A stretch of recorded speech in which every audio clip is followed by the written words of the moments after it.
नमस्कार, मैं शेखर त्रिवेदी। प्रधानमंत्री नरेंद्र मोदी ने लाल किले की प्राचीर से कहा कि हम एक विशाल आधुनिक नागरिक सुरक्षा स्वयंसेवी बल का निर्माण करने जा रहे हैं जो समकालीन चुनौतियों का सामना करने में सक्षम होगा। भारत एक तरफ रक्षा तकनीक, नेटवर्क, जल, थल, वायु और अंतरिक्ष तक तिरंगे का मान बढ़ा रहा है। जाहिर सी बात है, तिरंगे का मान बढ़ना यानी देश के एक एक नागरिक का स्वाभिमान उसमें जुड़ा होना है। लेकिन स्वतंत्रता दिवस के दिन कांग्रेस मुख्यालय में वंदे मातरम का गान होते समय जिस तरीके की तस्वीरें सामने आई, उससे स्पष्ट है कि इस देश के भीतर एक और देश की कल्पना भी चल रही है। क्योंकि जिस वंदे मातरम से मौजूद देश में 1947 में हमारे पूर्वजों ने हमें सौंपा, उसी वंदे मातरम के गायन पर घोर आपत्तियां और आपत्तिजनक स्थितियां पैदा करना साधारण घटना नहीं हो सकती। इसलिए प्रधानमंत्री मोदी के वक्तव्य में जिस नागरिक सुरक्षा और स्वयंसेवी बल के निर्माण की बात कही गई, वही आज चर्चा का सबसे बड़ा विषय है कि हम उन्नत होने वाले भारत को संभालने के लिए जितना तैयार होंगे, क्या पलटकर हमारे ही इतिहास पर शर्मिंदा करने वाले ऐसे राजनीतिक दल भी होंगे जो खुद को स्वतंत्रता संग्राम आंदोलन का अगुवा होने का दावा करते रहे हैं। आज इसी पर हम चर्चा करेंगे, लेकिन उससे पहले कुछ बयान। कांग्रेस ने अपनी ओछी और तुष्टीकरण की राजनीति के चक्कर में आज राष्ट्रीय गीत का अपमान किया है। पूरे देश से कांग्रेस को माफी मांगनी चाहिए। जब राष्ट्रगीत गाया जा रहा हो तब हर भारतीय से अपेक्षा होती है कि वो पूरे सम्मान और अनुशासन के साथ खड़ा रहे। लेकिन कांग्रेस मुख्यालय में आज जब वंदे मातरम के मूल स्वरूप को गाया जा रहा था, जिसे जवाहरलाल नेहरू जी ने खत्म कर दिया था, हटा दिया था, उसके गाने पर राहुल गांधी जी, सोनिया गांधी जी और खड़गे जी स्पष्ट रूप से असहज दिख रहे थे।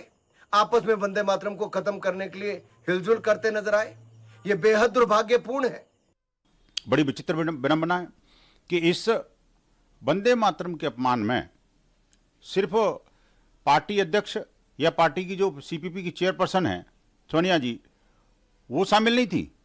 साथ ही साथ जो रोजाना एक लाल कलर का वो जो संविधान की कॉपी हाथ में लेकर घूमते हैं, पूरे देश को जोड़ने की बात करते हैं, वो स्वयं भी तो उन्हीं के साथ खड़े हुए नजर आ रहे थे। वो भी तो हिलते डुलते और बातचीत करते नजर आ रहे थे। थोड़ी देर के लिए वंदे मातरम सहन नहीं हुआ। माननीय सोनिया गांधी जी ने वो बताया, हमारे महापुरुषों ने जो डिसाइड किया था कि हम वंदे मातरम का जो 2 पंक्तियां हैं शुरुआत में, उसको गाएंगे। माननीय सोनिया मैडम ने इस बातों को बताने का हम लोग को प्रयास किया। आज हमें भी मालूम नहीं था, अगर आप मुझसे पूछिएगा हमें भी मालूम नहीं था, लेकिन हम धन्यवाद देते हैं अपने नेता को जिन्होंने हमें बताया। और अगर मैं इसके बाद कभी भी मैं गाऊंगा तो हमेशा जो हमारे महापुरुषों ने पास किया था, जो बताया था, उसको हम करेंगे।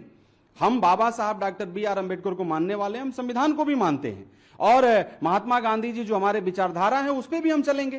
कांग्रेस के दफ्तर में वंदे मातरम को शॉर्ट करना और वंदे मातरम गाए जाने पर बेचैनी होना, ये बड़ा दुर्भाग्यपूर्ण है। और देश की आजादी के बाद लगभग 80 सालों में ये बड़ा सौभाग्य का दिन है। हर भारतवासी के लिए बड़ा सौभाग्य का विषय है कि लाल किले की प्राचीर से वंदे मातरम का उद्घोष हुआ है। तो ऐसे में कांग्रेस दफ्तर में वंदे मातरम को शॉर्ट करना और उस वक्त करना जहां सोनिया गांधी जी, राहुल गांधी जी सब उपस्थित हैं, तो ये बहुत ही दुर्भाग्यपूर्ण है और देश विरोधी है। एक तरफ हमारे 80वें स्वतंत्रता दिवस पर देश को आगे और आगे और आगे बढ़ाने की बात हो रही है लाल किले की प्राचीर से, और साथ साथ इस बात को भी ध्यान में रखा जा रहा है कि जो हमारी विरासत हमें मिली है उसको हम और बेहतर तरीके से देश और दुनिया के सामने रख सकें। चिंता इस बात की भी हो रही है कि हमारे देश की जो आबादी है, युवा आबादी है, वो लगातार अत्याधुनिक चीज़ों को भी समझे और उस विरासत को संभालने के लायक भी बने।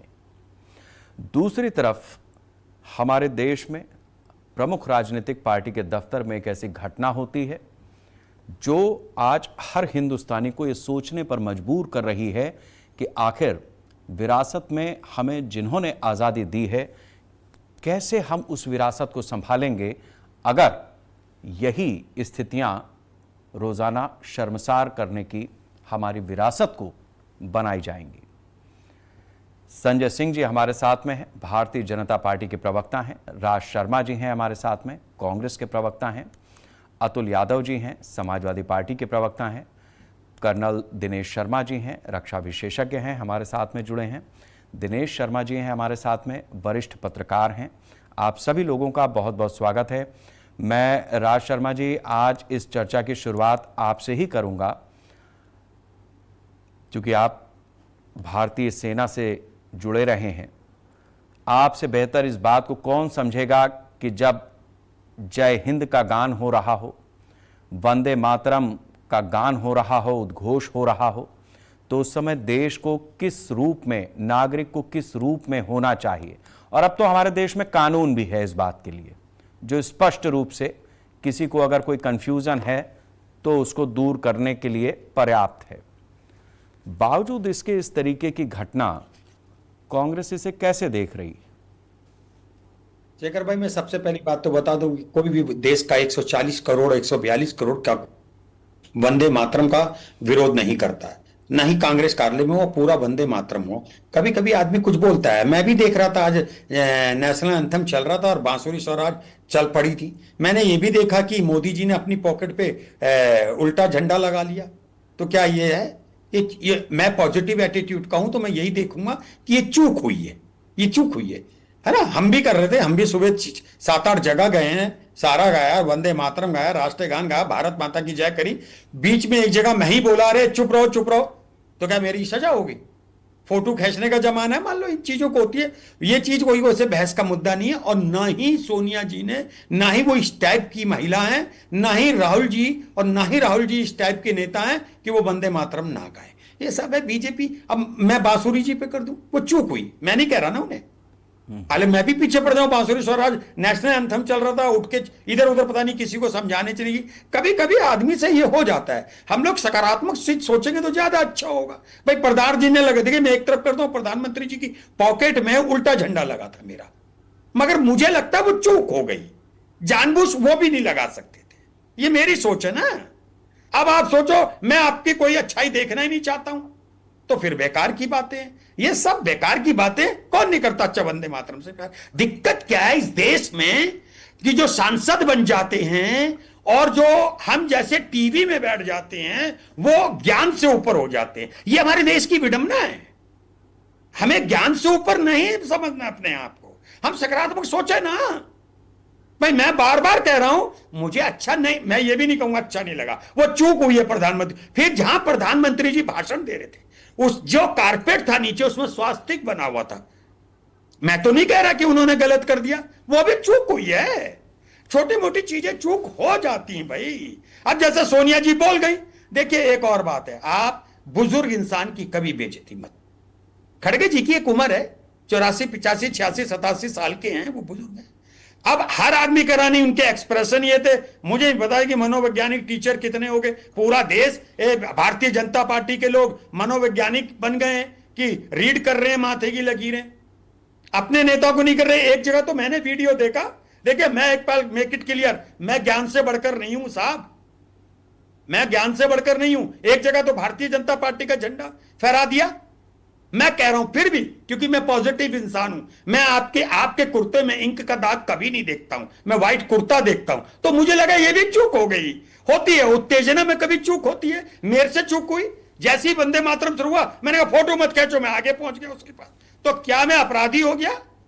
ये फ्रिक्शन ऑफ सेकंड की चूक होती है। अब यहां पे अगर संजय सिंह, बस एक बात जरूर कहूंगा, आज किसी भी नेता को, चाहे मुझे पसंद नहीं है कि मैं मोदी जी के लिए गलत कहूं और अमित शाह जी के लिए गलत कहूं या राजनाथ सिंह के लिए, मगर यहां पे अगर भारतीय जनता पार्टी का नेता कोई मेरे नेता के लिए अशब्द कहेगा तो बात बिगड़ जाएगी। बस मेरा इतना तो आप कहना है शेखर भाई। ये ठीक है, राज शर्मा जी ने अपना स्टैंड क्लियर कर दिया। उनको पता है कि असली तीर कहां से आ सकता है या कोई बड़ा हमला कांग्रेस के ऊपर कहां से हो सकता है। तो भाई संजय जी, आज स्वतंत्रता दिवस है, थोड़ा डिस्काउंट चलना चाहिए। देखिए, ऑफर सब जगह चल रहे हैं, ऐसा नहीं है। हमारी चर्चा में भी संयमित रहेगी तो अच्छा लगेगा। हम इस चीज को समझ रहे हैं, आप सभी लोग, लगभग हम सभी लोग थोड़ा आगे पीछे के हैं, लेकिन जो हमारी अगली पीढ़ी है, हमें उसको भी कुछ ना कुछ दे करके जाना है, ऐसा मैं मानता हूं। और आज कम से कम हम सब लोग इन चीजों का संयम रखेंगे। हम चलते हैं अब अतुल यादव जी के पास। अतुल जी, मेरा सवाल आपसे थोड़ा सा अलग है। आपका विषय वो नहीं है जो कांग्रेस से मैंने लिया है, लेकिन दोनों विषयों को आज हमने उठाया है ताकि हम एक सारगर्भित चर्चा कर सकें। प्रधानमंत्री ने जब लाल किले से अपना भाषण दिया, उन्होंने एक महत्वपूर्ण बात कही। मैं आज लाल किले से घोषणा करता हूं कि हम आने वाले दिनों में एक सशक्त नागरिक सुरक्षा नेटवर्क स्थापित करेंगे। हम उन्हें आधुनिक प्रणालियों से परिचित कराएंगे। नागरिकों को आधुनिक संकटों से बचाने के लिए क्या उपाय किए जा सकते हैं। हम एक विशाल आधुनिक नागरिक सुरक्षा स्वयंसेवी बल का निर्माण करने जा रहे हैं जो समकालीन चुनौतियों का सामना करने में सक्षम होगा। यह बात अतुल जी किस तरफ और क्या इशारा कर रही है? मतलब प्रधानमंत्री ने कही है, हम सभी इसकी व्याख्या करेंगे। समाजवादी पार्टी इस पूरे उद्बोधन को, इस हिस्से को कैसे देख रही है? माननीय प्रधानमंत्री जी जो है एक लिखा हुआ भाषण जो पढ़ देते हैं और उसको जो पूरा भाषण जो मैंने उनका देखा, उन्होंने बहुत सारी पुरानी बातों को दोहराया और कहीं पर भी वो बातें सार्थक नहीं साबित हुई। देश में वो शिक्षा की, कहीं पर भी पूरे भाषण में शिक्षा की बात नहीं आई। शेखर जी, मैं चाहता हूं शिक्षा, जिसपे इतना बड़ा आंदोलन खड़ा हो गया, और सुरक्षा, ये बहुत जरूरी है। देश की शिक्षा और सुरक्षा सबसे ज्यादा जरूरी है। उस पर तो माननीय प्रधानमंत्री जी ने कोई ऐसी बात नहीं बोली जिस पर हम आज इस स्वतंत्रता दिवस पर हम बात कर सकें। देश के प्रधानमंत्री हैं, मैं सम्मान करता हूं। आज स्वतंत्रता दिवस है, मैं उसका उन्होंने वहां पर उन्हीं का उद्बोधन होता है और सम्मानित देश के संवैधानिक पद पर हैं। लेकिन देश की सुरक्षा का जिक्र होना चाहिए था, देश में शिक्षा प्रणाली पर जिक्र होना चाहिए था। क्या शेखर जी इस पर हुआ? आपने जो मुझे कंटेंट बताए, उनका देश सशक्त हो हम चाहते हैं, लेकिन देश की सुरक्षा भी तो सर्वोपरि है। देश की शिक्षा जो युवा चाहते हैं वो भी तो सर्वोपरि है। मैंने बहुत सोच समझ करके आज ये लाइनें उठाई हैं पूरे भाषण से, आप समझिए। हालांकि वो भाषण आज पीएम का छोटा था, लेकिन मैंने इसीलिए उठाया है। शिक्षा की बात आपने की है, रोजगार की बात की है, बहुत सारी बातें, टेक्नोलॉजिकल एडवांसमेंट है हमारे पास। हम कोशिश कर रहे थे कि आज कोई हमें साइबर एक्सपर्ट भी मिले जो तकनीकी रूप से सक्षम हो, लेकिन फिर भी आप इस बात को समझिए, जब हमारे देश का प्रधानमंत्री कह रहे हैं कि हम एक विशाल आधुनिक नागरिक सुरक्षा स्वयंसेवी बल का निर्माण करने जा रहे हैं जो समकालीन चुनौतियों का सामना करने में सक्षम हो। समकालीन चुनौतियों में अगर शिक्षा है तो है, स्वास्थ्य है तो है, ये भी चुनौतियां हैं, लेकिन इसके साथ साथ हमको ये भी देखना होगा कि हमारी चुनौतियों का दायरा वो नहीं है जो 1947 में था, और छोड़ दीजिए 2024 वाला भी नहीं रह गया है। आप इसे सवाल एक बात कहना चाहूं, मैं एक मिनट लूंगा। हम देश सबसे बड़ा है और जो हम पार्टियां हैं, हम सिर्फ हम जो अपना अपना विचारों के अभिव्यक्ति के साथ देश के नागरिकों के समक्ष होती हैं, लेकिन देश की सुरक्षा वो सर्वोपरि मैं मानता हूं। आज माननीय प्रधानमंत्री के मुख से देश की सुरक्षा पर होना चाहिए, युवा पीढ़ी की जो पीड़ा है उस पर होना चाहिए। अर्बन नक्सल एक शब्द ये हमारा नहीं है, ये जो इस समय सत्ता शासित लोग हैं उन्होंने इस्तेमाल किया। अगर कोई विरोध करता है तो क्या वो अर्बन नक्सल हो जाएगा? शेखर जी, इस पर भी तो बात होनी चाहिए, इस पर भी तो चर्चा होनी चाहिए। कहीं ना कहीं हम देश की सुरक्षा से चूक नहीं कर सकते। शिक्षा व्यवस्था बेहतर हो, जिस पर इतना बड़ा जैन जी ने झुका दिया और देश को समझा भी दिया कि देश लोकतांत्रिक प्रणाली से चलेगा और चलना भी चाहिए। जो आजादी का महत्व भी समझा दिया कि हम आजाद देश में हैं और हम सबको अपनी बात रखने का पूरा अधिकार भी है। तो ये सब चीजें भी देश को समझ में आई और सार्थक समझ आई, और देश के माननीय प्रधानमंत्री जी को भी समझ में आई कि वो वीडियो रील बनाने लग गए। तो कहीं ना कहीं युवाओं का जो ये प्रतिनिधित्व है, और युवा जो अगली पीढ़ी की हम बात कर रहे हैं, तो हम उनको अगली पीढ़ी को जो हम सशक्त देश के जो नागरिक बनाए, उनको बेहतर शिक्षा दें, देश की सुरक्षा के विषय में हम सोचें। देश की सुरक्षा सर्वोपरि मैं मानता हूं। आज प्रधानमंत्री जी का ही संबोधन है, क्योंकि जो गणतंत्र दिवस पर तो माननीय महामहिम राष्ट्रपति जी का संबोधन होता है, तो आज के दिन तो माननीय प्रधानमंत्री जी ने सुरक्षा के संदर्भ में तो कोई भी वक्तव्य नहीं दिया। ठीक है, आपने अपना पॉइंट रख दिया है। मैं चर्चा को लेकर के आगे बढ़ूंगा, वरना चूंकि बात है कुछ पुरानी, आप मेरे सोशल मीडिया प्लेटफॉर्म पे अगर चाहें तो चले जाएंगे, लेकिन मैं अपने दर्शकों के लिए भी ये बात कह रहा हूं। 2006 में मैंने एक चर्चा की थी। उस समय उत्तर प्रदेश में समाजवादी पार्टी की सरकार थी और मुलायम सिंह जी मुख्यमंत्री थे। बजट पास हुआ, उसमें उत्तर प्रदेश के कुछ जिलों में जो थानों का निर्माण था वो इस तरीके से करने की बात कही गई थी जो आमतौर पर आंध्र प्रदेश या आज की डेट में आंध्र प्रदेश या तेलंगाना में उस समय पे देखने को मिलते थे। मैंने अपना करियर शुरुआत किया तो मैं हैदराबाद में था। आप बात समझिएगा मैं क्या कह रहा हूं। नक्सली खतरे से निपटने के लिए उत्तर प्रदेश के कई जिलों में थाने वैसे तैयार किए गए थे कि अगर नक्सल अटैक होता है तो उससे कैसे निपटना। यह बात मैं बता रहा हूं अपने दर्शकों को 2006 और 7 की। उस समय मुलायम सिंह ही चीफ मिनिस्टर थे। उस समय पे मैंने आर्टिकल लिखा था अर्बन नक्सलिज्म पे, जो स्थिति थी, और उस पर चर्चा भी हुई थी नेताजी से। ऐसा नहीं है, मतलब उस समय के दौर के जो नेता थे समाजवादी पार्टी के, उनसे मेरी उस दिन डिबेट हुई थी। जो बात आज यहां पर हुई है बड़ी महत्वपूर्ण है, इस बात को समझना पड़ेगा। मैं कर्नल दिनेश शर्मा जी आपके पास आ रहा हूं। आप तो सीधे सेना से ताल्लुक रखते हैं, कर्नल हैं। देखिए, देश को आज की स्थिति में जहां हम 2026 में खड़े हैं, जितना हमें अगल बगल वालों से खतरा है उससे कहीं ज्यादा स्थिति हमारे देश के भीतर हमारी ही पीढ़ी को जिस तरीके की बातें बताई गई हैं या जो जिस तरीके से वो बातों को इंटरप्रेट कर रही है, एक बहुत बड़ा खतरा महसूस होने लगा है। पॉलिटिकल पार्टीज उसको ना समझें तो ना समझें, लेकिन आप सेना के व्यक्ति हैं। अल्टीमेटली हमारी देश में अगर कोई ऐसी स्थिति बनती है, जाएगा पूरा मामला सेना के पास ही। नक्सलाइट पर आपने एक समय कह दिया था कि हम गोलियां नहीं चलाएंगे, वहां पर सेंट्रल फोर्सेस को डिप्यूट करके और वो सारी चीजें की गई। भारतीय सेना का सीधे उपयोग नहीं हुआ। लेकिन देश के अंदर अगर इस तरीके की स्थिति बनेगी जिसका आज जिक्र हुआ है, इसका मतलब सरकार के पास कुछ ना कुछ इंटीमेशन है, कुछ लीड्स हैं, और सेना के पास तो बहुत दिन से है। 2006 की मैंने इसीलिए जिक्र किया है क्योंकि इस चीज से हमारी आपकी पीढ़ी का कोई भी व्यक्ति अनजान नहीं है। सवाल यह है कि आज हमारे पास ये एक ऐसा हथियार है हाथ में जिसकी वजह से हम बैठे बैठे कहीं पर भी आग लगाने की स्थिति पैदा कर सकते हैं। इस बात को कोई अन्यथा ना ले। कर्नल साहब, आज आजादी के 80वें स्वतंत्रता दिवस पर हम जहां पर खड़े हैं और प्रधानमंत्री ने जिस बात को कहा है, और एक घटना जाने अनजाने जैसे भी हुई एक पार्टी के मुख्यालय में, मैं अगर सारी चीजों को लिंक करता हूं तो कुछ और ही चीज निकल करके आती है, और लिंक करना हमारा काम है। हम पत्रकारीय पेशे में हिस्से छोड़ नहीं सकते। कर्नल साहब, देखिए शेखर साहब, पॉलिटिकल चीजों के ऊपर तो ना तो मैं कैपेबल हूं और ना मेरा कुछ ऐसा एटीट्यूड या एप्टीट्यूड है जिसके ऊपर मैं कमेंट कर सकूं।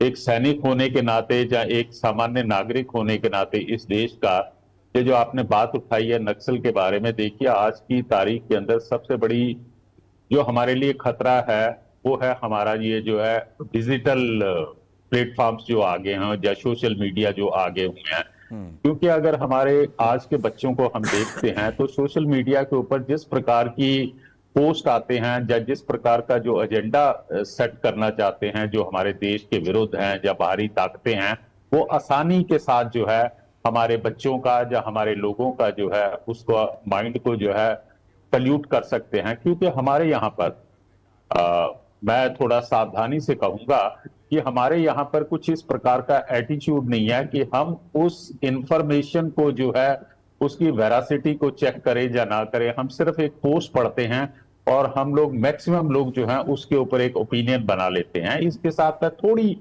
सी बात के लिए जरा पीछे जाना चाहता हूं कि इंफॉर्मेशन टेक्नोलॉजी कैसे कितने नुकसान पहुंचा सकती है। अगर आप महाभारत में चले जाइए, महाभारत के अंदर गुरु द्रोणाचार्य को यह कहा गया कि अश्वत्थामा मर गया, तो उन्होंने पूछा युधिष्ठिर से अश्वत्थामा क्या मर गया है? तो युधिष्ठिर जी ने कहा अश्वत्थामा मर गया है, और आगे का जो शब्द था उस समय ढोल नगाड़े बजने लग पड़े। तो उस समय के अंदर इतने ज्ञानी और इतने बुद्धिमान लोग जो हैं वो उस इंफॉर्मेशन को जो है चेक नहीं कर सके। तो आज की तारीख के अंदर सबसे ज्यादा हमें इसके प्रति जो है सचेत रहना है। उसके बाद दूसरी आ जाती है जो हमारी चर्चा का विषय चल रहा, अगर कहे तो मैं अभी उस बात को आगे बढ़ा सकता हूं। बोल दें। सुरक्षा से हमारे आदरणीय समाजवादी पार्टी साहब जो है बोल रहे थे।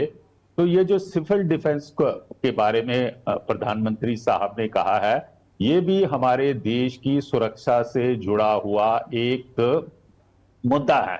देखिए साहब, ऐसा है कि अभी जो युद्ध होगा या अभी जो युद्ध हो रहे हैं उसके अंदर आपके राजनीतिक और रणनीतिक उद्देश्य जो हैं वो तो सेम रहेंगे, लेकिन अब जो है युद्ध करने का तरीका बदली हो चुका है।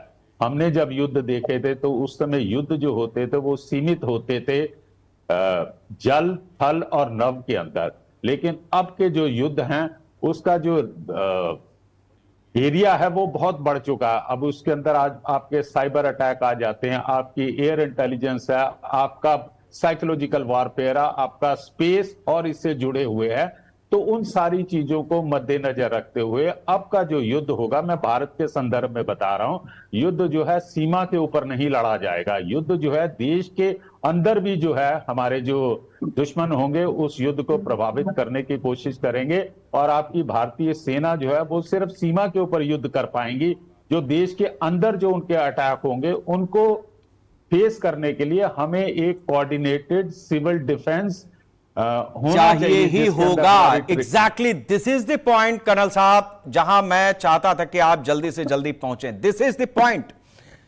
और ये बात जो कर्नल साहब ने कही है, या जो प्रधानमंत्री ने लाल किले की प्राचीर से कही है, या जो मुलायम सिंह यादव के समय पे, उस समय पे जो भी स्थितियां थी 2006 में, वो जो हुआ था, आप बात समझिए।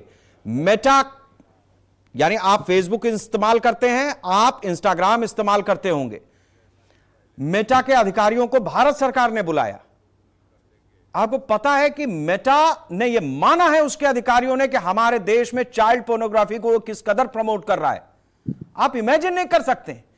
वो एक हिस्सा था। उसके बाद उन्होंने जिस तरीके के सिलसिलेवार चीजें रखी हैं, जंतर मंतर पर भी जो आंदोलन हुआ, रांची में जो आंदोलन हुआ, इससे पहले की जो घटनाएं हुई हैं, जिस तरीके से सोशल मीडिया ने मुझे मेरे मतलब की, अतुल जी को अतुल जी के मतलब की, राज्य को राज्य के मतलब की, इतने बाइफर्केशन के साथ में वीडियोस और टेक्स्ट पहुंचाए हैं। मतलब जिस चीज से मैं चिढ़ता हूं वो चीज मेरे पास आई है और अतुल जी के खिलाफ है या राज्य के खिलाफ है। राज्य अगर संजय जी से चिढ़ते हैं तो संजय जी के वीडियोस राज्य के पास पहुंच रहे हैं। अगर दिनेश शर्मा जी कर्नल दिनेश शर्मा से नहीं बनती है तो फिर दोनों लोग आपस में एक दूसरे के नापसंदगी वाले वीडियो देख रहे हैं। यह मेटा ने माना है, हमारी भारत सरकार के सामने माना है। और यह पहली बार नहीं है। राज्य, आपको ध्यान हो, जब कपिल सिब्बल सूचना प्रसारण मंत्री थे उस समय पे यही काम व्हाट्सएप ने किया था। व्हाट्सएप को लेकर के भी यही स्थितियां बनी थी। तो कोई पार्टी, ऐसा नहीं है कि मैं किसी एक पार्टी पे नहीं, ये बढ़ती जा रही हैं चीजें। और बात समझिए, ये चीजें बढ़ेंगी तो कर्नल साहब जा करके अपने बच्चों पर, यानी इस देश के अंदर जो लोग हैं उन पे गोली नहीं चला पाएंगे। That's the point, that's the point, urban Naxalism. Sanjay ji, अब मैं आपसे जानना चाहूंगा जी, बड़ी चीजें हैं, गौर से समझिए इस बात को। हमारे देश में जैसे जो लेफ्ट और राइट का भी भेद आता है, ओवैसी भी राइटिस्ट हैं और बीजेपी भी राइटिस्ट है। सवाल, वजह सिर्फ इतनी है, फर्क कहां पर है? हमारी आबादी में है। हमारे देश की जो दूसरी सबसे बड़ी आबादी है मुसलमानों की, वो अपने धर्म को लेकर के कट्टर हैं। वो एक इंच, एक सूद भर इधर उधर नहीं हो सकते। बाकी जो पहली बड़ी आबादी है हिंदुओं की, उसमें अपनी तरह से हेरफेर होते हैं। हम अपनी चीजों को बढ़ाते हैं, भगवान से भी सवाल कर लेते हैं, वो हमारा सिस्टम है। सवाल इस बात का है कि आप उधर कुछ नहीं कर सकते, वो एडामेंट हैं, इसलिए उनकी एडामेंडी को रोकने के लिए कांग्रेस, समाजवादी पार्टी, बहुजन समाज पार्टी जैसे सेंटर लेफ्ट खेलने वाले आते हैं। और हिंदू हमेशा यह चाहता है कि सेना या हमारी भारतीय पुलिस, मतलब प्रदेश की पुलिस, कोई मामला हो गया तो उसको निपटा दे। और ऐसे में बीजेपी उस चीज का झंडा लेकर के आगे बढ़ती है, हिंदुत्व करते हुए या देश या राष्ट्रभक्ति करते हुए कि हम हैं इस देश के ठेकेदार। लेकिन उस जगह पर एक स्थिति ऐसी भी आती है जब कोई बात कोई प्रवक्ता आप ही की पार्टी का अपनी तरह से सही भी कहता है तो उसको डिफेंड करने के बजाय उसे पार्टी से बाहर का रास्ता दिखा दिया जाता है। तो ये स्थितियां गंभीर हैं। कर्नल साहब या हमारी फौज तोप का मुंह नहीं खोल सकती उनके सामने। उसमें कहीं अतुल जी की भी जिम्मेदारी बनेगी, कहीं राज जी की भी बनेगी और कहीं संजय जी की भी बनेगी। आप समझिए जो प्रधानमंत्री ने आज बात कही और जो घटना हुई है उसको मैं किस तरीके से लिंक कर रहा हूं। संजय जी। जी देखिए, आपको और सभी मेरे जो पैनलिस्ट हैं उनको आज के स्वतंत्रता दिवस की बहुत बहुत शुभकामनाएं, बहुत बहुत बधाई। आज मैं दूसरी बार आपके चैनल पे जुड़ रहा हूँ। सुबह 11 बजे भी मैं जुड़ा था और बड़ी अच्छी डिबेट हुई थी। देखिए, पहले राज शर्मा जी ने पहले ही एक रेड लाइन खींच दी है कि इनके नेता के खिलाफ मुझे नहीं बोलना है, तो मैं नहीं बोलूंगा। राज शर्मा जी, आपके शब्दों का मैं ऑनर करूंगा। आपने अपनी बेचारगी प्रकट कर दी, अपने शब्दों में कह दिया कि गलती हो जाती है, तो आपने एक्सेप्ट कर लिया और देश ने देख भी लिया है। देखिए आनंद शेखर जी, जनता बहुत जागरूक है और सोशल मीडिया का बहुत बड़ा इन्फ्लुएंस है। पूरे दिन से चल रहा है ये जो वहां राष्ट्रीय कार्यालय में हुआ है, जिसमें राहुल जी की जो भावभूमिका थी और सोनिया जी जिस तरह से बेचैन हो रही थी, वो सब, और खड़गे जी उनके इशारे पे बेचारे क्या करते, ठीक है। तो उसमें मैं नहीं बोलूंगा, पूरा देश जान गया है कि क्या स्थिति है। उसके बाद जयराम रमेश जी को बयान देना पड़ा कि खड़गे साहब के लिए कुर्सी मांगी जा रही थी, तो वो तो डिफेंस का मामला है, उनको डिफेंस करना है, अदरवाइज नहीं मुकदमा दर्ज हो जाएगा। राष्ट्रगान का अपमान है, कानून बना हुआ है, इसमें 3 साल की सजा भी है। कोई भी चला जाएगा, कोई भी अधिवक्ता, कोई भी नागरिक चला जाएगा तो दिक्कत में चले जाएंगे, लेकिन उसके लिए डिफेंस के लिए उन्होंने पहले ही तैयार कर लिया है। दूसरी बात, जो एक सवाल आ रहा है कि ये सुबह से भी चल रहा है आपके चैनल पे, एक महिला प्रवक्ता थी, उन्होंने भी मुद्दा उठाया कि माननीय प्रधानमंत्री जी की जेब में उल्टा तिरंगा है। तो मैं अपने सभी बुद्धिमान कांग्रेस के प्रवक्ताओं को एक सलाह देना चाहता हूं, पहले ध्वज बनता कैसे है उसके बारे में बात कर लें। माननीय प्रधानमंत्री जी की जो जैकेट है, जो सदरी पहनी हुई है, उसमें 3 रंग के वो पॉकेट, क्या कहलाता है, हम लोग जैसे शादी में लगा के जाते हैं उस तरह का रुमाल टाइप का जो होता है, पॉकेट में लगाया जाता है, 3 कलर का लगा रखा है। बट अब कांग्रेस समादाय, मैं इनके पवन खेड़ा जी का अकाउंट को देख रहा था, सुप्रिया सिंह जी का, आवाज आ रही है? मैं हाँ जी, आवाज आ रही है मेरी? आ रही है संजय जी, आ रही है। शेखर जी, आ रही है? हाँ जी, आवाज आ रही है। लग रहा है नेटवर्क की प्रॉब्लम आ रही है। तो उन्होंने लिखा कि आयरलैंड का झंडा है। तो मेरे अपने प्यारे मित्र जो कांग्रेस के हैं, बुद्धिमान मित्र, उनको मैं बताना चाहता हूं, झंडा ध्वज तब बनता है, राष्ट्रीय ध्वज, जब उसमें अशोक,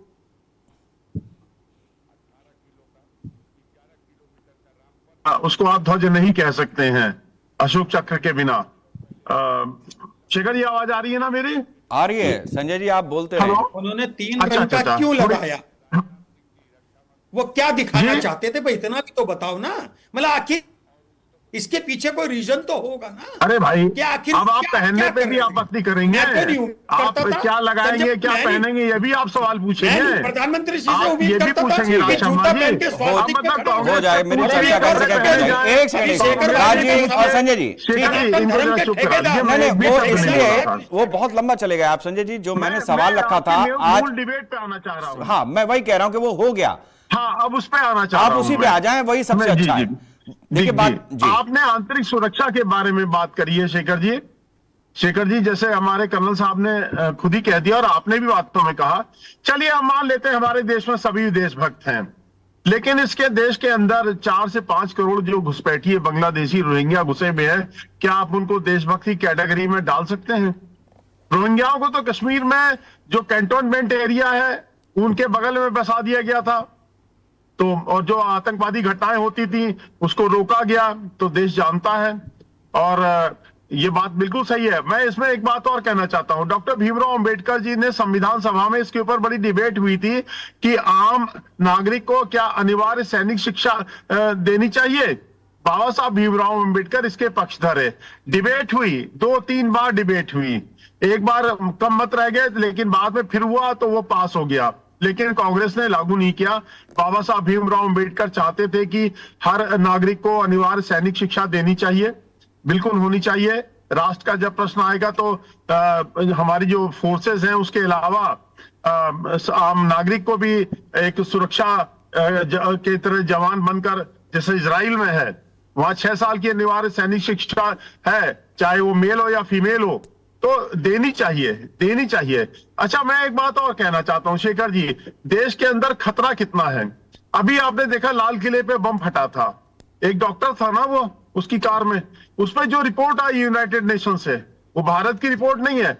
उन्होंने कहा AQIS का, अलकायदा इंडियन स्टेट, जो आतंकवादी थे जिसमें 6 डॉक्टर गिरफ्तार किए गए हैं, जो MBBS MD है शेखर जी, वो AQIS से जुड़े हुए हैं। अब आप समझ लीजिए इस देश के अंदर कितनी गंभीर समस्याएं हैं। आए दिन पहले सुनते थे केरल से अफगानिस्तान चले गए, अलकायदा में शामिल हो गए, तालिबान में शामिल हो गए। संजय जी कि आप इस पॉइंट पे आए और इन चीजों को लेकर के आगे बढ़े, मैं यही कह रहा हूं। और इस बात की चिंता सिर्फ बीजेपी कर रही है ऐसा नहीं है, आप मेरी बात समझिए। मैं यही कह रहा था कि एक समय पे नेताजी भी, चाहे कांग्रेस हो, ये एक दिन में नहीं हो रहा है। सरकारों ने उस समय के खतरे के हिसाब से आकलन किया, आज उसकी इंटेंसिटी बढ़ी हुई है। आपको इमीडिएट स्टेप्स लेने हैं तो आप उतने बड़े स्टेप्स लेंगे ही लेंगे, आप ही की सरकार है। मैं यही आपसे कह रहा हूं कि जिस तरीके से मैनिपुलेशन हो रहा है हमारे माइंड्स में, उस तरीके की स्थिति, फर्ज की अभी स्थिति यह है कि कितने, मतलब कई बड़े कारोबारी हैं, उनके यहां उनके बच्चों का धर्मांतरण हो चुका है और वो कई जगहों पर जाकर के एक्सप्लोजिव के साथ में पकड़े गए हैं। मैं इसीलिए कह रहा हूं कि जो विषय है पीएम की तरफ से वो बहुत बड़ा है, आप उस पर आए जल्दी से जल्दी, उसको विस्तार दें। देखिए शेखर जी, मैं एक बात बिल्कुल स्पष्ट कहना चाहता हूं, भारत को जो हमारे डिफेंस एक्सपर्ट्स बोलते चले आ रहे हैं, अभी कर्नल साहब ने भी बोला है, हमें अंदर से ज्यादा थ्रेट है। और मैं एक और कहना, आज स्वतंत्रता दिवस है ना, 15 अगस्त, 14 अगस्त 1947 को पाकिस्तान में लाहौर कराची की सड़कों पर नारे लगे थे कि हंस के लिया है पाकिस्तान, लड़ के लेंगे हिंदुस्तान। तो उनके बहुत लोग हैं यहाँ, बहुत लोग हैं, तो उनकी तैयारी है। और अभी हमारी पिछली उसमें टर्म में सरकार ने, अमित शाह जी ने, गृह मंत्री जी ने जो PFI पे बैन लगाया था, तो उनका प्लान तक क्या था, 2047 तक भारत को इस्लामिक स्टेट बनाने का। तो ये खतरे हैं देश के सामने और इसको स्वीकार करना पड़ेगा। ठीक है, आंख बंद करके पट्टी बांध के हम नहीं बैठ पाएंगे कि वोट बैंक नाराज हो जाएगा। आपने मेरे ख्याल से ठीक है, आपने अपना, मतलब वोट बैंक से ऊपर उठना पड़ेगा, आपने अपना पॉइंट रख दिया। मैं दिनेश शर्मा जी के पास चलता हूं, सीनियर जर्नलिस्ट हैं। दिनेश जी, मैं आपसे समझना चाहूंगा कि देखिए, इमरजेंसी के दौर में जो हमारे संविधान की मूल प्रस्तावना में 2-3 शब्द जोड़े गए, घटाए गए, जो स्थितियां बनी, आज हम उसी को लेकर के आगे बढ़ रहे हैं। अब सवाल इस बात का है कि जिस तरीके की स्थिति बनी हुई है, उसमें जिस तरीके की स्थितियां पैदा की जा रही हैं कि हमारी जो विरासत है उसको किस तरीके से संजोया जाए या उसका माहौल बना दिया जाए, या दूसरी तरफ कानून बना करके उसको प्रोटेक्ट किया जाए, तीसरी तरफ ऐसे हथियार हैं जो विदेश से लगातार संचालित हो रहे हैं और सेना की गोलियों में भी वो ताकत नहीं जो उसकी एल्गोरिदम को रोक दे। तो ये स्थिति कैसे सामंजस्य बनेगा? दिनेश शर्मा जी, मेरा सवाल आपसे है। विदेशों से हथियार उतना मायने नहीं रखते हैं जिनसे गोली निकलती है। विदेशों से ये ज्यादा मायने रखता है काकरोच कहां से आया, जिसने की जंतर मंतर पर या देश के युवाओं को इस्तेमाल किया। अमेरिकी कानून में, अमेरिका में 80 और 90 के दशक में कॉकरोच ने जो है उत्पात मचाया। भारत के अंदर, भारत के लोग हैं उनको अमेरिका में कॉकरोच बोला जाता है, और ब्रिटेन, अमेरिका और इंग्लैंड के अंदर आपको बोला जाता है इंडियन डॉग। अभी आपको इन दोनों शब्दों से मुक्ति नहीं मिली है, लेकिन भारतीयों के प्रतिरोध के बाद भारतीयों ने अमेरिका में प्रतिरोध किया कि कॉकरोच शब्द ये हमको क्यों बोला जाता है।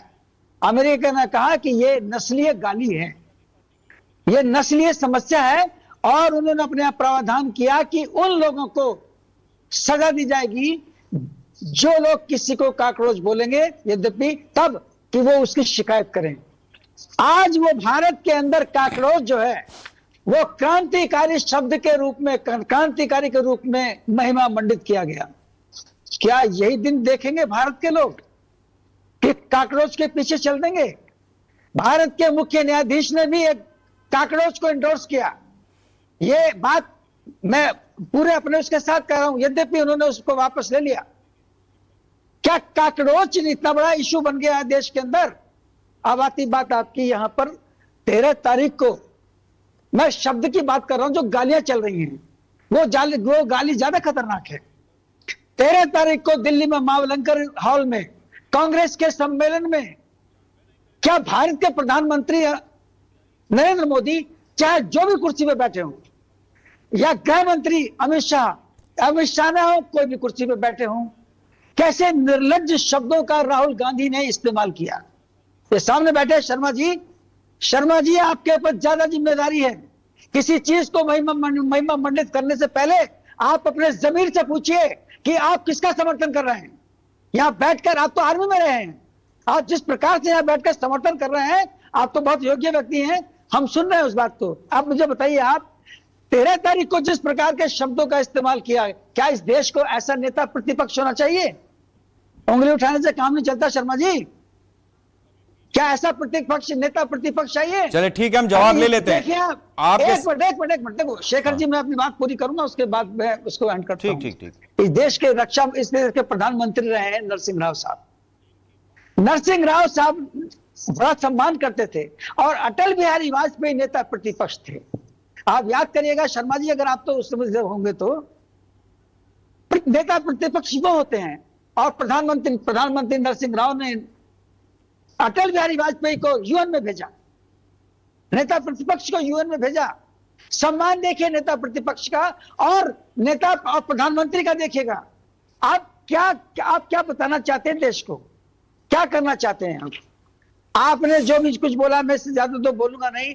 राहुल जी और खड़गे जी आज स्वतंत्रता दिवस समारोह में क्यों नहीं गए? क्या ये किसी के घर का समारोह था? जवाब दीजिए शर्मा जी, जवाब दीजिए आप। क्या नहीं दूंगा, मैंने मांगा है। ठीक है, आप जवाब ले लेते हैं। दिनेश जी आपने खुद ही, ठीक है, अब आपने जवाब मांगा है, तो अब राजी आप अपना जवाब। इंदिरा भवन में, बस ठीक है, मेरी बात खत्म नहीं हो गया। अब इंदिरा आप भवन में आज जो हुआ, ठीक है, आपने उठाया उस मुद्दे को, ठीक है, इंदिरा भवन में जो कुछ घाट में हो गया, कई लोगों ने उसमें बोल दिया है। आपने जो पॉइंट रखा है उसका जवाब लेने में समय कम पड़ जाएगा। राजी आप जवाब दें। पहली बात तो मैं दिनेश शर्मा जी की एक बात कह दूं, किसी भी माइके लाल देश की हिम्मत नहीं जो अब, फिर कह रहा हूं, जो अब हमें कॉकरोच और इंडियन डॉग कह दे, किसी की औकात नहीं है। मिट्टी पे मिल जाएगा वो देश। पहली बात, आज मैं मूड पे नहीं हूं बहस करने के ज्यादा। आज स्वतंत्रता दिवस है। अरे बाबा, पीछे चल रहे थे। अच्छा एक बात, आप क्यों कायस हो रहे हो? ये सब तो उसी के पीछे चल अरे रहे ये तो संजय सिंह जी करें। क्या बात कर रहे हैं मेरे? अच्छा चलिए बोलिए भैया, आज स्वतंत्रता दिवस है, मैं बहस संजय सिंह जी से कर सकता हूं, आपसे नहीं। दूसरी बात, आपको ही मांगूंगा जवाब। एक देश का मुख्यमंत्री और प्रधानमंत्री की बीबी को जर्सी गाय कह दे, एक लेडी की 50 करोड़ की कीमत लगा दे, क्या ऐसा देश के प्रधानमंत्री या मुख्यमंत्री जी को कहना चाहिए? ओ दीदी, ऐसे शब्दों का उच्चारण करना चाहिए? ये किसने दिया?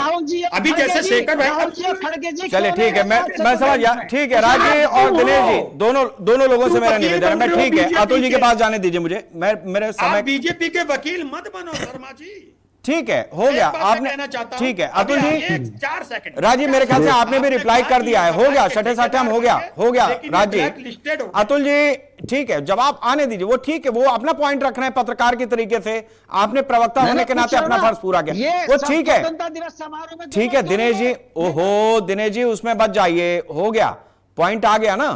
अतुल जी मैं अब आपसे ये समझना चाहूंगा कि मैं कई लोगों के पास गया, बहुत सारी चीजें मैंने डिस्कस करने की कोशिश की है, डिस्कशन हुआ भी है उन चीज़ों पे, लेकिन एक चीज़ जो है वो सबसे इंपॉर्टेंट यही है कि जिस तरीके से हमारे देश में सोशल मीडिया का इन्फ्लुएंस बढ़ा है और जो मौजूदा हैं मतलब एक्स और मिलेनियल्स जो हैं वो अभी भी अपना करियर ही बना रहे हैं, मियाँ बीबी दोनों नौकरी कर रहे हैं, बच्चे या तो क्रच में हैं या नौकर चाकर के भरोसे हैं या उनका लालन पालन उस तरह से नहीं हो रहा जैसे हमारा आपका हुआ कि मतलब चाचा ताऊ ये सब रहते थे, थोड़ा गली मोहल्ले में डर लगता था कि देख लिया तो शाम को बता देंगे, वो सब चीजें जा चुकी हैं।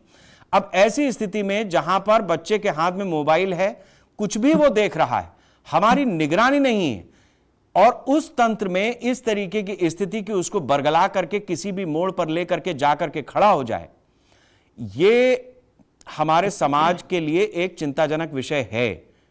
शायद इसका ही जिक्र लाल किले की प्राचीर से हुआ है, चूंकि चुनावी समय है, सरकार आगे किसी की भी बन सकती है, इसलिए मैं चाहूंगा कि आप समाजवादी पार्टी की तरफ से इस प्रदेश की जनता को तो कम से कम मुतमईन करें, चूंकि सरकार ही गार्जियन होती है, उसका काम है चेताना। शेखर जी देखिए ये बात सही है कि आजकल क्या हुआ कि हम आधुनिक उसमें जी रहे हैं, मोबाइल क्रांति का युग है, मीडिया का युग है, इससे ना मैं नकार रहा हूं, ना आप नकार सकते, ना कोई दूसरा नकार सकता है।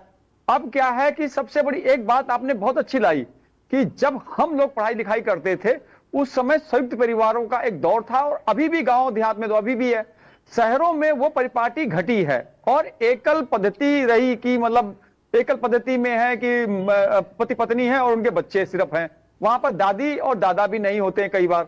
तो मैं मानता हूं इस चीज के, इसके लिए हमें एक जागरूक होना पड़ेगा। और रही बात, देखिए माँ बाप तो नौकरी करने जाएंगे, अगर दोनों शहरों में रह रहे तो पति पत्नी भी नौकरी करते हैं, कहीं ना कहीं हमें स्कूलों में ये शिक्षा की और एक सब्जेक्ट जोड़ना पड़ेगा कि क्या सही है क्या गलत है। तो वो जो वहां पे विद्यालय में, चाहे वो प्राइमरी स्तर पे हो, चाहे वो मतलब 8वीं 9वीं स्तर पे हो, 10वीं स्तर पे हो, लेकिन वहां पे जोड़ा जाना चाहिए कि देखिए कि ये चीजें कंटेंट जो है ना ये हमारे देश विरोधी हो सकते हैं या जो चीजें हैं उनके हमें समझाई जानी चाहिए। कहीं ना कहीं हम जो देख रहे हैं युवा पीढ़ी के जो मतलब विद्यालय है ना, हाँ। उनमें ये लागू किया जा सकता है, तो उस पर परस्पर इस पे विचार विमर्श करके सत्ता पक्ष और सत्ता विपक्ष सार्थक रूप से, देखिए डरा धमका के कुछ नहीं होता है, वार्तालाप होनी चाहिए। देखिए आपने देखा होगा शेखर जी, जब पहले 15 अगस्त होता था या 26 जनवरी से पूर्व कहीं ना कहीं पूर्व संध्या पर कहीं ना कहीं भोजन या इस टाइप का मतलब प्रधानमंत्री कार्यालय में या राष्ट्रपति कार्यालय में हुआ करते थे और विपक्ष को बहुत सादर तरीके से संबंधित उन नेताओं को मैं उस दौर पे जैसे हम टेलीविजन पे देखा करते थे, आप भी उस दौर से हैं, हम भी हैं, कहीं ना कहीं वो पद्धतियां घटी है ना। जब से भारतीय जनता पार्टी आई है, इसे आलोचना में मत लीजिएगा, जब से भारतीय जनता पार्टी आई है तो इसने क्या करा कि दुनिया बढ़ा दी नेताओं में, विपक्ष को इन्होंने खलनायक माना और उन पे दोषारोपण करने के अलावा ठीक है, आपने ये पॉलिटिकल स्टेटमेंट आ गया। अब मेरे पास समय कम बचा है अतुल जी, लेकिन जो बात मुद्दे की थी, नहीं राज जी और दिनेश जी देखिए आप पॉइंट समझिए, अतुल जी ने भी इस बात को माना है, मैं इसीलिए कह रहा हूं सरकार किसी की भी होगी, आप ही लोगों में से आएगी ना किसी की, भाई सपा है, बसपा है, कांग्रेस है, बीजेपी है, आप ही 4-5 में से किसी की बनेगी, आप ही इस प्रदेश के या देश के गार्जियन होंगे। आप समझिए जो मुखिया बैठा है अगर वो इंडिकेट करा, अतुल जी ने भी उस जगह पे माना है कि मां बाप है नहीं, बच्चे के हाथ में मोबाइल है, उसको नहीं पता है कि क्या सही है और क्या गलत है। कर्नल साहब मैं इस चर्चा के आखिरी हिस्से में हूं और आज आपसे यह समझना चाहूंगा आखिर में कि जिस बात का इशारा मैं लेकर के चलना चाह रहा था वो चीजें काफी हद तक आई हैं, हमने उसको इशारों में भी समझा है, कई जगहों पे डायरेक्ट समझा है, लेकिन इस बात की जिम्मेदारी हर परिवार और स्कूल के साथ साथ शायद नेताओं को अपने आचरण में भी उस तरह से झलकाना पड़ेगा जो आने वाले समय में एक मार्का सेट कर सके। कांग्रेस को याद नहीं होगा मनमोहन जी को जब लेम डक प्राइम मिनिस्टर कहा गया, उस समय पर लाल कृष्ण आडवाणी ने सबसे पहले उसका विरोध किया। यह ज्यादा पुरानी बात नहीं, 2008 और 9 के बीच की बात है। ये उस समय की बात है जब शशि थरूर ने कहा कि हम कैटेगरी क्लास में कैसे सफर करेंगे, और मनमोहन सिंह ने उस समय जो महंगाई का दौर था उस समय पे कहा था कि मंत्री अपने खर्चों में कटौती करें। इस देश ने कई दौर देखे हैं, इत्तेफाक से हमारे जैसे पत्रकार भी हैं जो उधर से चलते हुए आज उम्र के इस पड़ाव पर भी चर्चा ही कर रहे हैं और वो पुरानी बातें याद हैं। तो कर्नल साहब, सेना का जो प्रारूप है उसमें अब अग्निवीर भी है, जो 25 साल के बाद एक सिविलियन की तरीके से फुल डिसिप्लिन वे में देश के सामने वापस उसी समुद्र में आकर के मिल जाएगा। तो आप थोड़ा सा इस पे रोशनी डालें कि हमारी सरकार की जो इस समय की व्यूह रचना है, ऐसा नहीं है कि हम 12 साल वेस्ट मान लें आज जब हमारा स्वतंत्रता दिवस है। शेखर साहब, देखिए ऐसा है कि सेना के अंदर, पहले तो मैं सभी हमारे बुद्धिजीवियों को, अगर राज शर्मा साहब फौज में रह चुके हैं तो ये मेरी बात को ठीक से समझेंगे, सेना के अंदर एक अलग से प्रकार का स्ट्रक्चर होता और हमारी टाइम टू टाइम जो है हम ट्रेनिंग जो है कैप्सूल चलते रहते हैं। जैसे फॉर एग्जांपल अगर आपने अग्निवीर के बारे में बात किया, चाहे वो 4 बरस के लिए आ रहा है, लेकिन मैं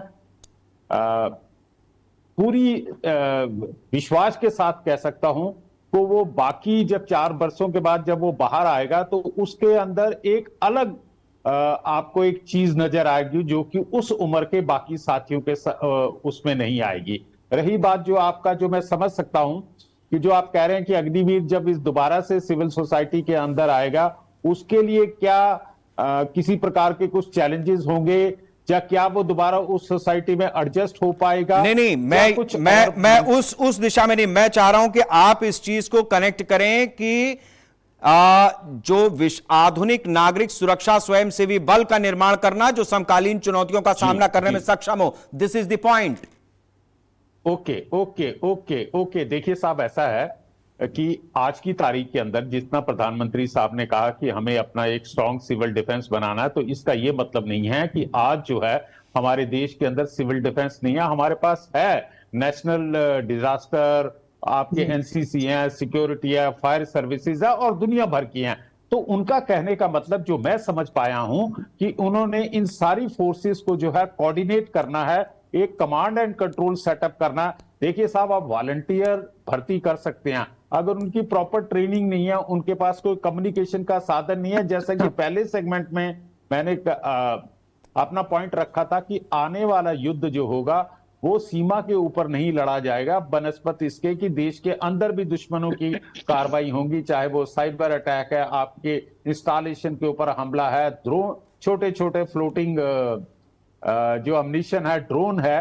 तो इन सारी चीजों को मद्देनजर रखते हुए हमें ये नहीं कन्फाइन करना कि हमें जो है सिविल डिफेंस सिर्फ उस समय तैयार करना है नेचुरल कैलामिटीज को हैंडल करने के लिए, लेकिन अभी जो है आपको वेरियस एस्पेक्ट्स के लिए जो है आपको वॉलंटियर बढ़ाने से कुछ नहीं फायदा होगा। वॉलंटियर्स को प्रॉपर ट्रेनिंग, प्रॉपर कोऑर्डिनेशन, ताकि आपदा के समय जो है ये लोग एक प्रकार की सशक्त फोर्स की तरह। ठीक, कर्नल साहब, मेरे पास आज वक्त इतना ही था। आपका बहुत बहुत शुक्रिया, आपने अपना वक्त हमें दिया। संजय जी, राज जी, अतुल जी, दिनेश शर्मा जी, बहुत बहुत शुक्रिया आप सभी लोगों का, और आप सभी लोगों को स्वतंत्रता दिवस की एक बार फिर से बहुत बहुत शुभकामनाएं। आज की चर्चा में जो बात साफ है वो ये कि जो हमारी विरासत है अगर वो कहीं पर कुचली जा रही है या उसको कुचलने का प्रयास हो रहा है तो इस बात से सचेत रहिए, ये अच्छी बात नहीं है। विडंबना यह है कि अपनी विरासत को संजोने के लिए भी जिनसे उम्मीद है, जिनको लेकर के उसे आगे बढ़ना था, हमारी सरकार कानून बनाती है कि उसका अपमान ना हो। ये इस देश में अपने देश की विरासत के प्रति जो हमारी लगाव की स्थिति है वो है, कानून से हमें बांध करके और यह बताया जा रहा है कि नहीं, इसका अपमान नहीं करना है।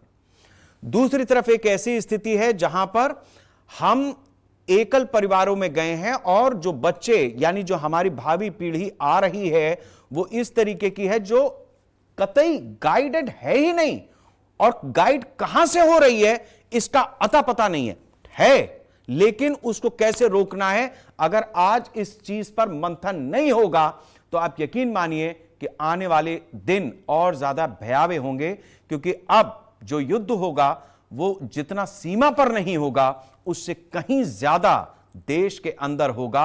वो गृह युद्ध जैसा भी नहीं होगा, लेकिन गृह युद्ध से कम भी नहीं होगा। नमस्कार।